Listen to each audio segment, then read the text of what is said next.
you did bring up this Knicks coaching search, and now all of a sudden, they're talking about Jason Kidd and everything else. I don't. I did get a couple of texts from some people within the NBA. They're thinking for whatever reason, they're still holding on hope that it could be Mike Malone. Yeah, which I cannot. So maybe the story is like this. Maybe it was, Michael Malone becomes available and there's something going on in the front office, whether Leon Rose or World Wide West had an issue with him in the past, but there's someone else in the organization. Maybe it's Dolan or someone else that's got influence who really likes Michael Malone. And then these reporters that put out there it's not going to be Michael Malone. We're getting it from the people who don't like Michael Malone that want to put it out there saying he's not going to be the coach.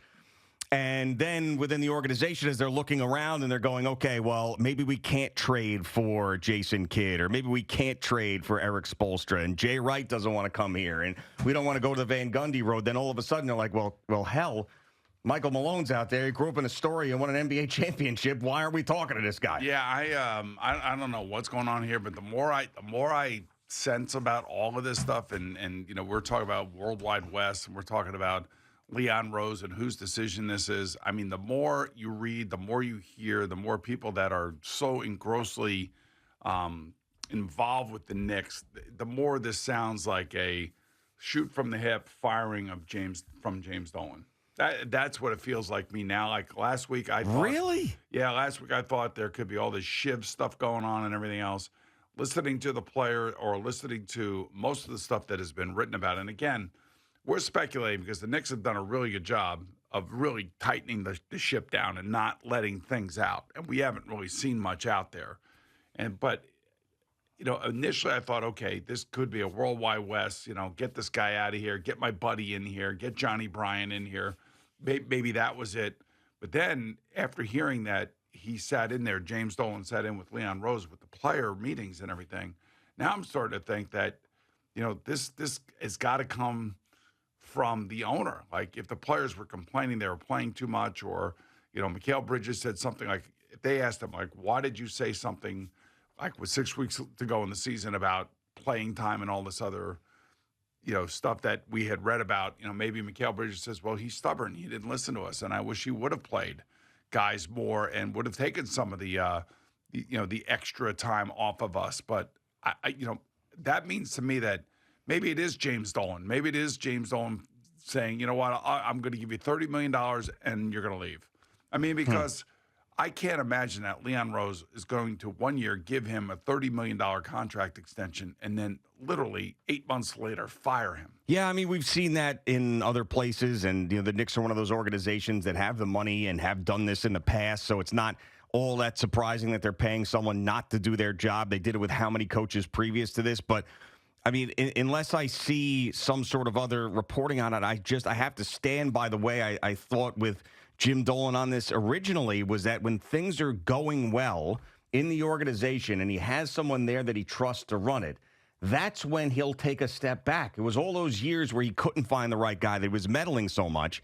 And I really do feel like, yes, he had to approve this decision, no doubt, but that it really did come from Leon Rose. And I just hope that that's the case, because I don't want Jim Dolan to be doing something that the front office doesn't want to happen, and he's a lone wolf firing the coach, because that would be rough. But, I mean, he's stuck by so many guys for a long time, and you're seeing right now, with Chris Drury, who was in the crosshairs even more so than Peter Laviolette at times this past year with the Rangers, and he stuck with Drury because he trusted him and he liked him. And I think that he trusts and likes Leon Rose. And I don't think that he would go above his head to do this. But, hey, we don't know, because they've been as tight-lipped as ever with this. And we can just really go on what they've told us so far, which in the past not necessarily has been always the truth. But I hope it's not that, man. I really hope it's not Dolan coming in and saying, poof, Tom Thibodeau, get out of here. I don't care what anybody says. It just certainly feels that way. In regards to Chris Drury, by the way, they're rebuilding the Boston Mafia to come back and coach the team, which is fine. They know hockey. I'm not going to, I like Mike Sullivan as the head coach, but they're bringing back David Quinn to be a part of his one of his assistants, and they're all Boston connected and everybody's connected. I mean, it's, at least Chris Drury doesn't have to deal with like a worldwide West and all this other nonsense that goes on around this Knick team or had gone on around this Knick team. Yeah. So it's basically Chris Drury's job to basically run the Rangers. He's the guy, and he's making all the decisions. And when they bring in a coach, the coach brings in who he wants as his assistants. Yeah. And that's the other aspect of part of this whole thing is like, okay, if it is Mike Malone, if it is Johnny Bryant, if it is whoever, Jason Kidd, are they going to come in and have to assume just the seat of Tom Thibodeau, or are they going to be able to bring in their 10 guys to coach 12 guys? Yeah. I mean, and we said when you make a big decision like this, you would think that the organization had an idea of who the next head coach was going to be, and it doesn't feel like that is the case at all. But that's why it makes me feel like this was a Jim Dolan thing. I don't think Leon. I don't know. I can't speak for Leon Rose. He doesn't even speak for himself. So I mean, I don't want to speak for him. But you gave your former client a $30 million contract extension after last year's playoff run through Indianapolis, and you would think that okay, it's going to start in this year. He's going to be 3 years, $30 million. You got him locked in, and he's the last of your issues, the last of your problems. And now it's up for you to tweak the roster to see if you can get them over the hump. And all of a sudden, out of the blue, they're going to fire him. And the more I think about this and the longer I've been around here, this just smells like unexpected, out of the blue firing from, I would say, an impatient, impetuous owner that wants to make sure that everybody knows who's in charge. Like a lightning bolt hitting your tail. That's what most of us, and I would say the far majority of us Knicks fans, felt the same way. We all felt like, wow, this is crazy. Now, there are some people out there like Henry who's called in that didn't want Tibbs, and there are other people screaming and yelling on social media about it, and that's fine. That's their opinion. I talked about stability. I talked about respect from the players, and I think we all saw that.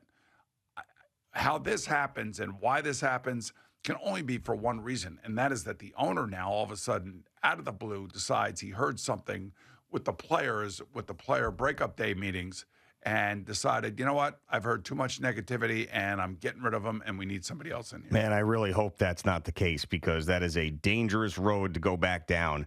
It didn't work for years and years and years when Jim Dolan got too involved in these decisions, and if that is true, and Leon Rose did not want to fire Tom Thibodeau, and James Dolan did, it's kind of I'm scared to what happens next now. Part of this stuff from like some insiders, the Ian Bagleys of the world. You hear, oh, this was Leon Rose's decision. I'm like, I'm not so sure about that. I think Leon Rose may be taking a bullet for the owner. All right, how much money is he making? Yeah, I don't know. That's a really good question. I mean, we know nothing about Leon Rose. He's given like 2 interviews since he's gotten here. I don't know his salary. I don't know what the hell's going on. I don't know what he likes, what he doesn't like. I know nothing about him. I mean, it's amazing. He's like a rumor. He's a character that was created. I don't even think he exists. Well, maybe AI. I would say that they have gone 180, meaning that when Phil Jackson went here and when Isaiah Thomas was here, and it was a mess. It was a mess. There were leaks all over the place.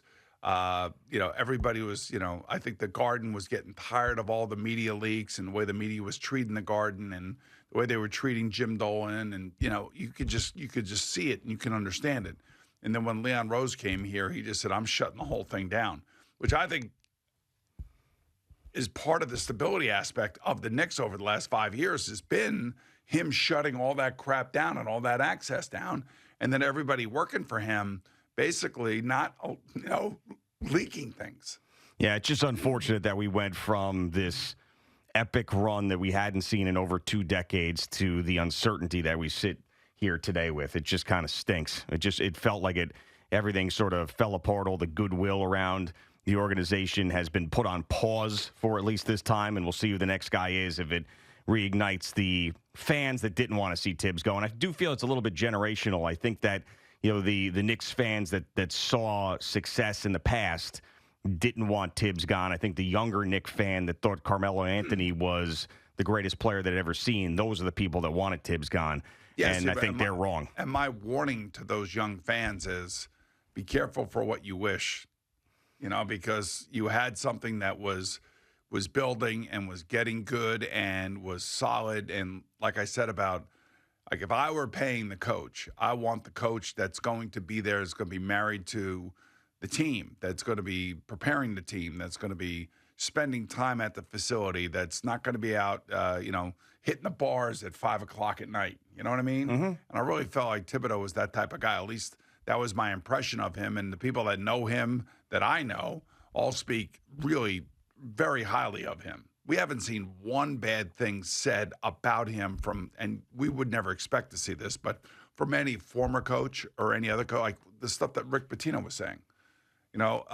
When you listen to other coaches like Rick Carlisle talk about Tom Thibodeau, I mean, it's all been positive. Everything has been like, nobody could believe in the coaching industry that he was like.